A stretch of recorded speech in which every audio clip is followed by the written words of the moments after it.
Welcome to ProjectME the Podcast. I'm your host, Tiffany Carter, the founder of ProjectME, multi-millionaire entrepreneur, former TV newscaster, money-making expert, female empowerment speaker, and self-proclaimed office supply addict. My mission is to take the mystery out of making big money.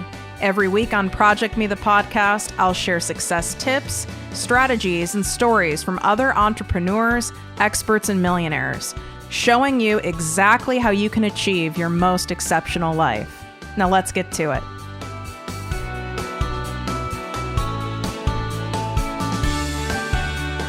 Hey guys, in this episode titled 3 Biggest Mistakes I've Made in Business, you are going to learn some really good shit.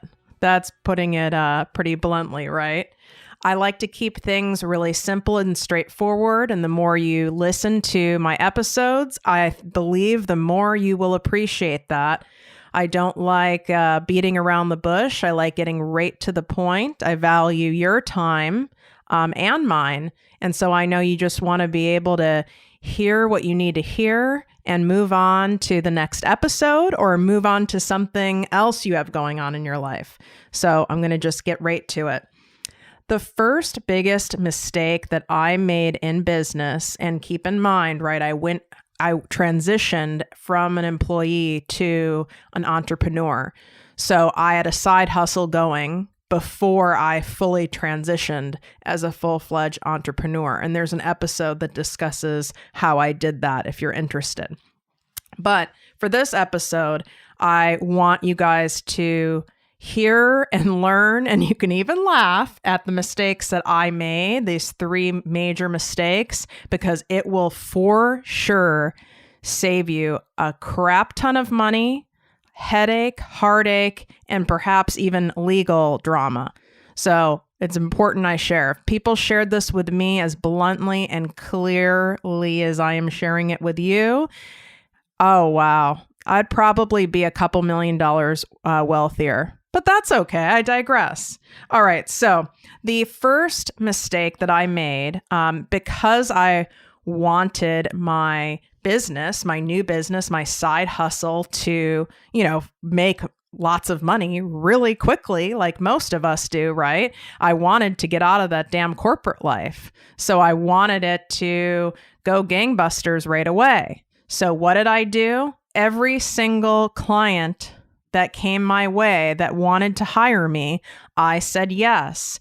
Even if my gut said no, even if my spidey senses said no, even if I had even reservations to the point of, discussing that concern about that person or that company to someone I was, in a relationship with at the time, or a trusted business friend or a mentor, even if they were like, oh, this person sounds a little crazy, or this person sounds toxic, or their business sounds like they might not be able to afford to pay you, I still went with it because I was operating out of fear.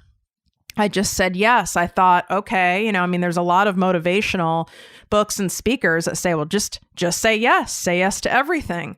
No, that's a black and white type thinking, and that doesn't work in our personal lives, nor does it work in business. I can't believe some of the people I said yes to when I look back.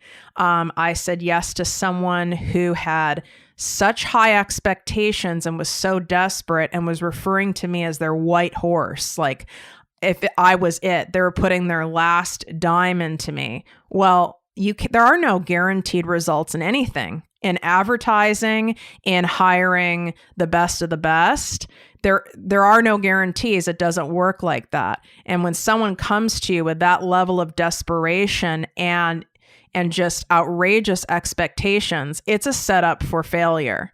And well, I still did it. It was like any income coming in meant I could quit that corporate world sooner.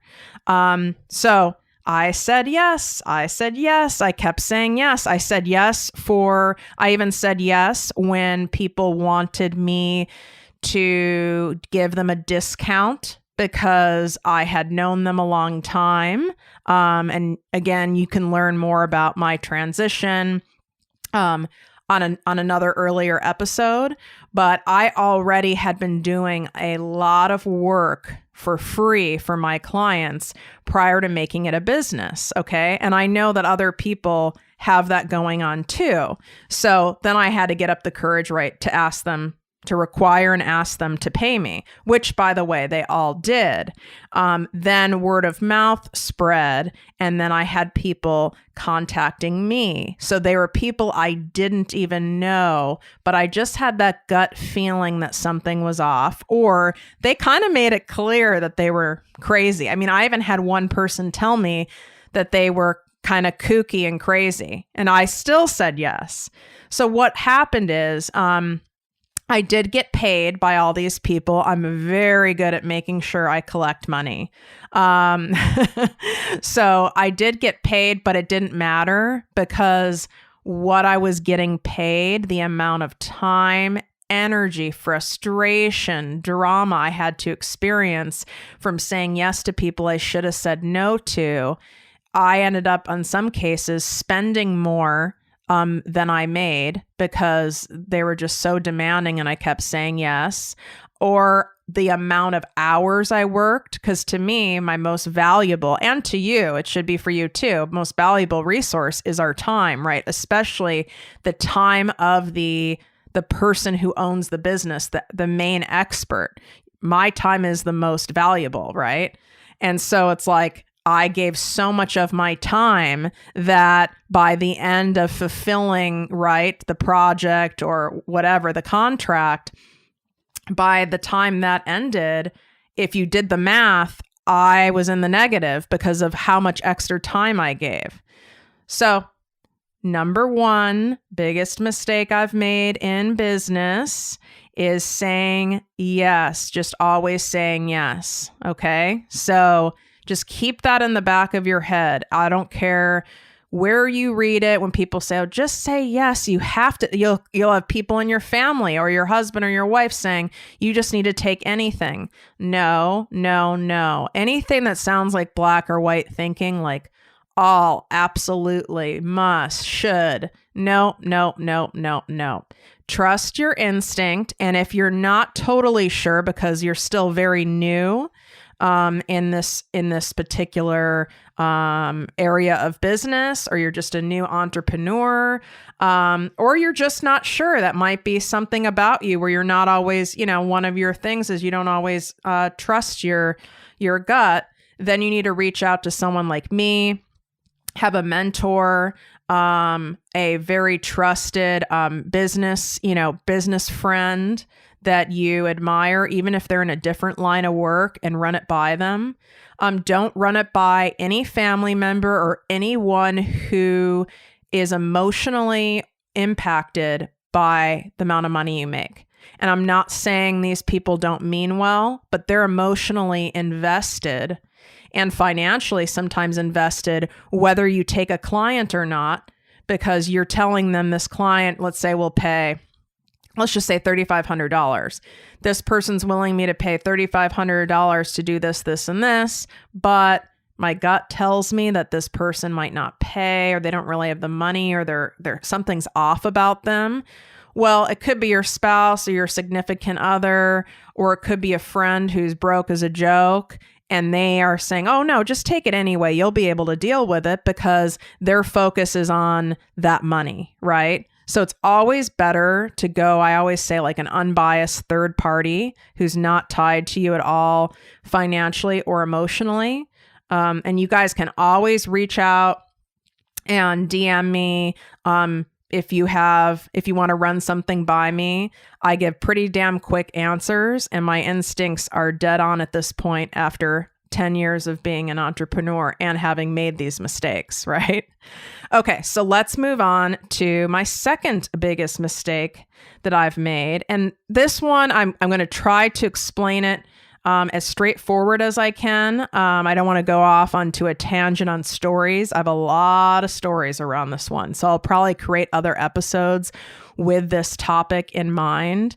But it is about having blind trust, when you are side hustling and you're also managing, an employee job, someone's paying you full time somewhere else, or you're a new entrepreneur, or even if you are 10 years in, okay, like myself, and you have a 7-figure business per se, you have, you're multi-millionaire, you have that.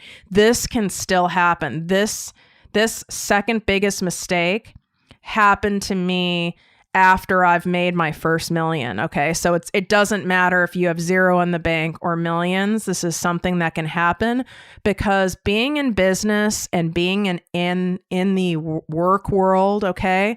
Let's say you love the corporate world and you want to go for it. You want to up level that. You're very invested in it, whether it's, your side hustle and you want to make it into $1 million business.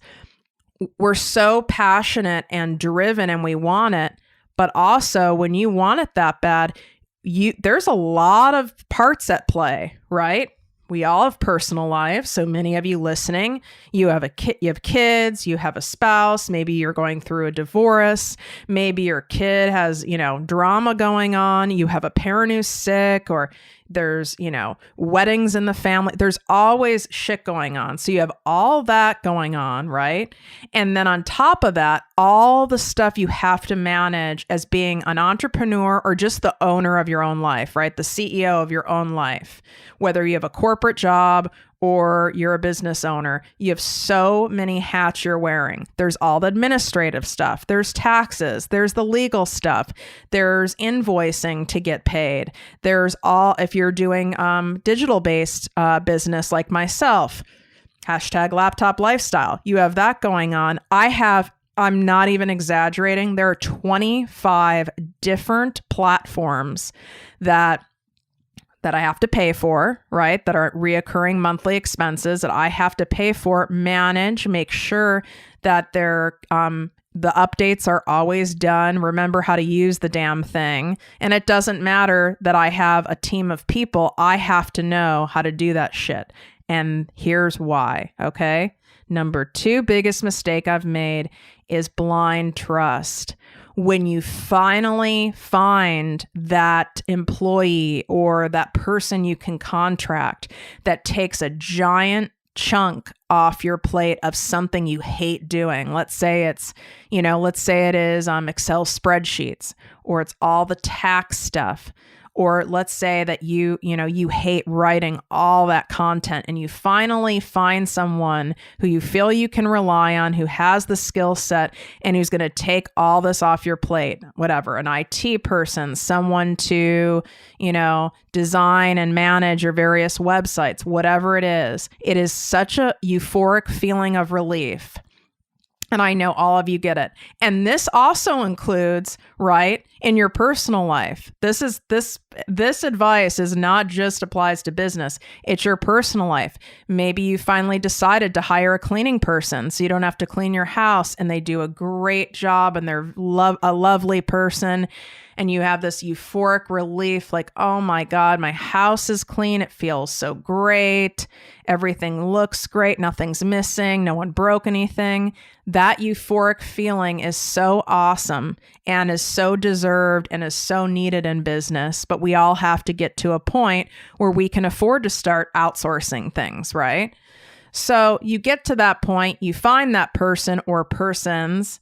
And then what I did is I put my hands in the air and I went, oh, awesome. I don't have to worry about this anymore. This is off my plate. I don't have to worry about it. So-and-so, this is their thing. And then I'll just depend on them to update me as needed and tell me what's going on. And now I can take that out of my brain and focus on the 90 other things I need to do. That's why I say blind trust. So then what I did is I never checked in. Okay. I never was the person checking in or, maybe taking a deeper dive into their work. Obviously, if someone was creating some sort of document and I had to sign it, I would read it and sign it. Or if they were helping put together a client presentation or a slide deck, of course I would review that. but I had people handling money in my business, handling things that involved them having a credit card, that kind of a thing. And I had someone running the passive income side of my business. I did not check in. Okay. I had total blind trust because this individual was someone that I heavily vetted. I already knew. And in their first 90 days, just were kicking butt, doing awesome, keeping me, up to date on everything. And after that kind of 90-day, period, I went, this is the person. I've found the Holy Grail. I don't have to worry about this anymore. And then I never checked in. I never set anything in my calendar to do even an annual review. Nothing. And it's very easy for this to happen. I'll go back to in your personal life, the cleaning person analogy. It would be like, oh, they're doing awesome. They've cleaned my house 10 times now. And I got this referral from my best friend who loves this person. And now they've done my house 10 times. So then you start not trusting them and maybe leaving stuff out, not putting valuables away, documents away, getting, not kind of checking really their work, just only kind of looking at the surface, and the house smells clean, so it must be clean. Okay. So I did that same thing in business. It can happen in business or personal life. And wow. You don't realize that you've been burned until it's pretty damn big. It's not like, oh, this person made a small error, or, oh, this person forgot to tell me they charge $7.99 on my American, on the company American Express card. And it's something small that you kind of just then start going through your Amex bill and see more charges. And there's just a couple more and it totaled $50, which is still not cool, but that's a $50 mistake. Nope. Usually how it works is it's something big. So in my case, I have multiple stories of this. This was a definite side of my personality that I have had to really do a lot of work around. It was like once someone earned my trust and I respected their work ethic and their skill set, and I felt they were doing a great job communicating with me, in my personal and professional life, I gave them this official stamp of blind trust. I never need to check in again. I just trust they're doing what they need to do. How great. I don't have to worry about it. My payoff in that is, God, isn't that nice and a wonderful relief to not have to worry about, that whole set of things? It's one less thing to worry about. It feels so great. Well, until it doesn't. Okay. I learned a saying from someone, which is you got to keep people honest. And the analogy they gave me and how this came up is in a hotel room, there's a safe.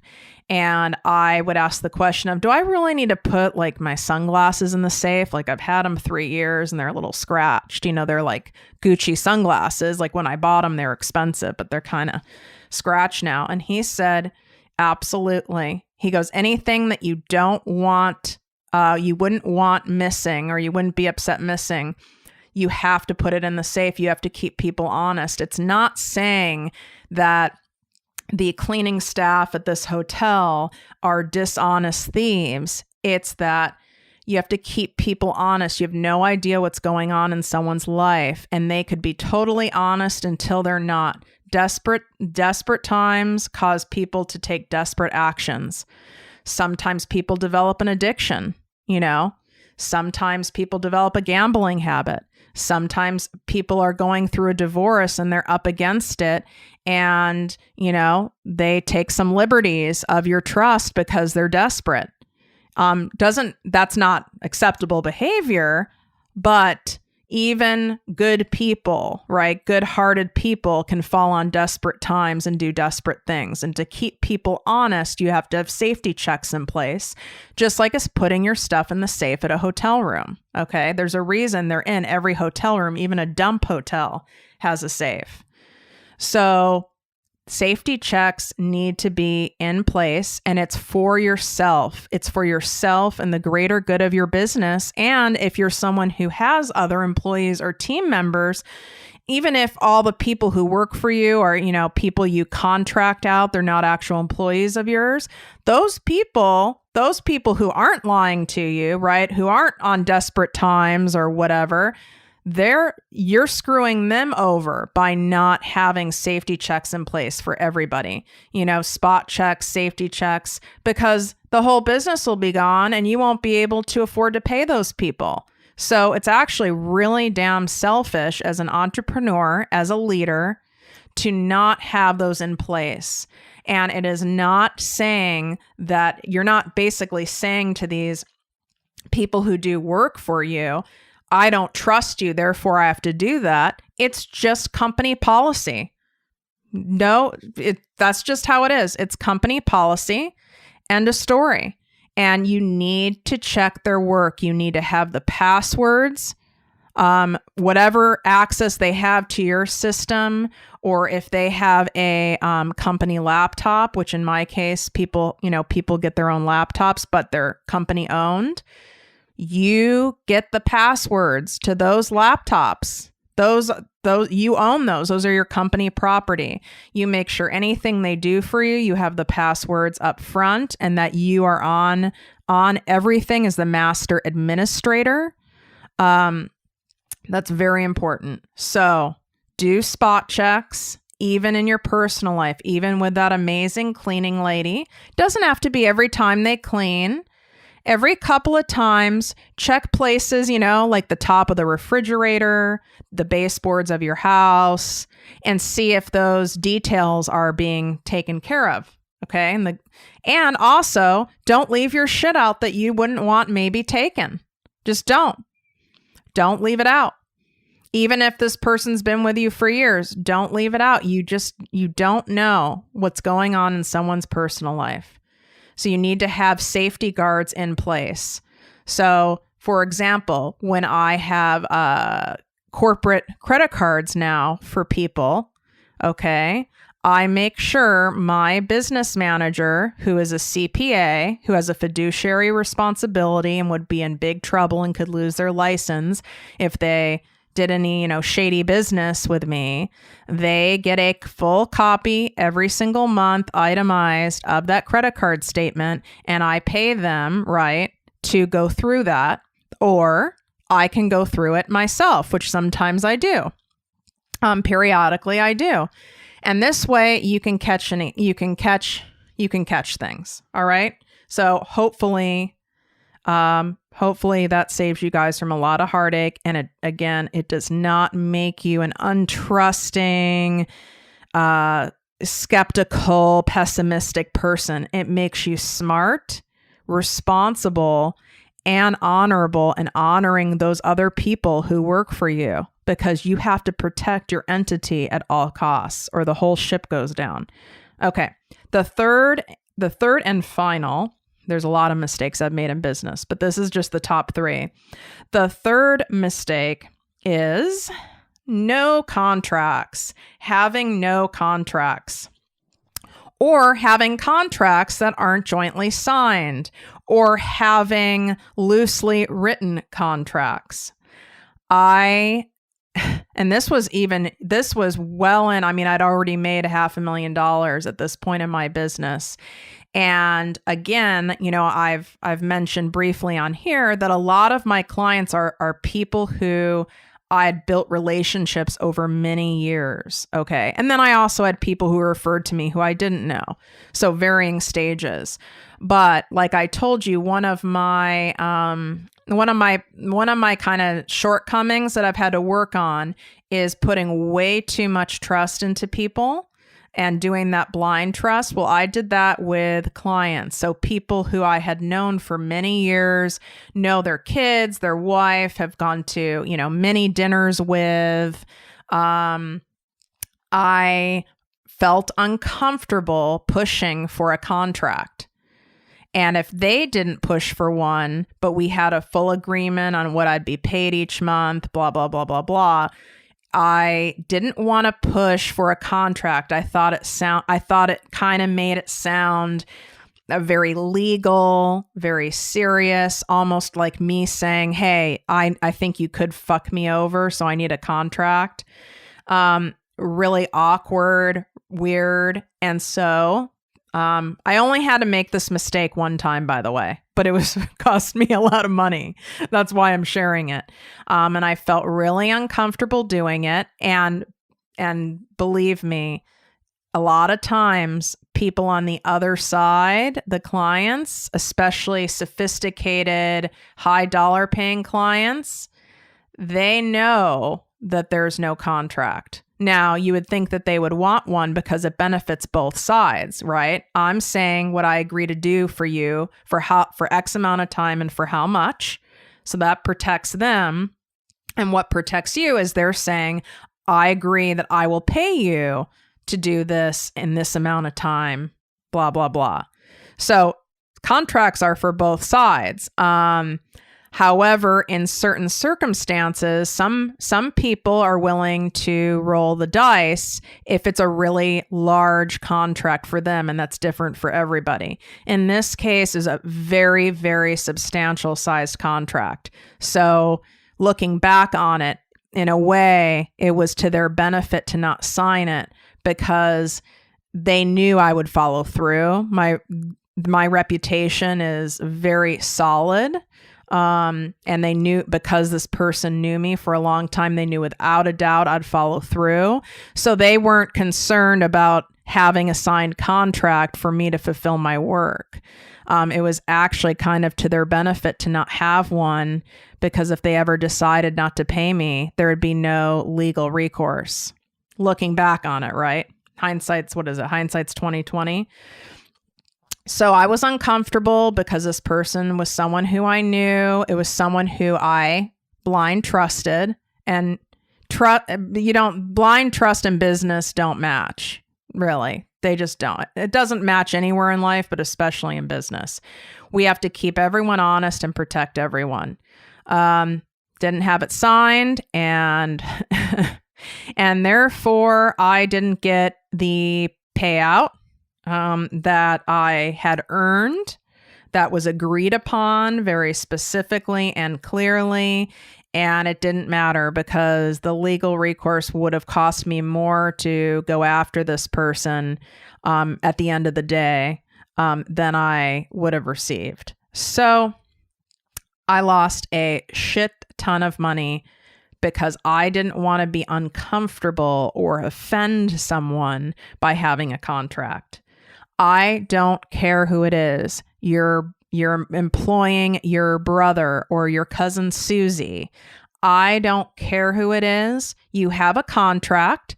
You don't have to put on a lawyer hat and have some crazy conversation about it. This is just, it's a company policy I've set. Everyone has to sign it, and it's for both of our benefits, and that's that. Another nice way you can say is, your attorney that you have consulted with for your business is saying you have to do this, so you can put it on someone else. Or say like for me, I say, if someone has some weird pushback to it, that's a red flag for me now. But in different lines of work, some people, especially if you're working with different countries and you're working maybe in kind of like a holistic health yoga type space, sometimes people are like, oh, I just, I go on trust, and, I go on manifestation, and they start down that path. Okay, I get it, and I appreciate that. I like that approach too, but my business manager requires this because it protects the whole company. So I don't really have a choice here. This is just how it is. So I hope that gave you a good tip to be able to to be able to approach it if you're not, not super comfortable yet, or it's someone who you know well, or even a family member, but you got to have it. You have to have it with contractors that you bring on, even if they're doing like piece projects for you. You have to have it with family members, anyone who's doing work, anyone who's loaned you money. Even if it kind of benefits you to not have a signed contract, I want you to have a signed contract, because you need to operate out of integrity as well in order to receive and attract integrity back. So I hope this episode was of great value to you, and these 3 biggest mistakes I've made, I am paying it forward so that you guys can make sure that you stay in the game in a happy way. But I want to wish you great health, wealth, and worth always, and thanks for listening. If you enjoyed this podcast, please write a 5-star review on iTunes.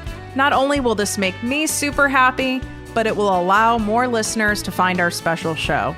Simply help me help others.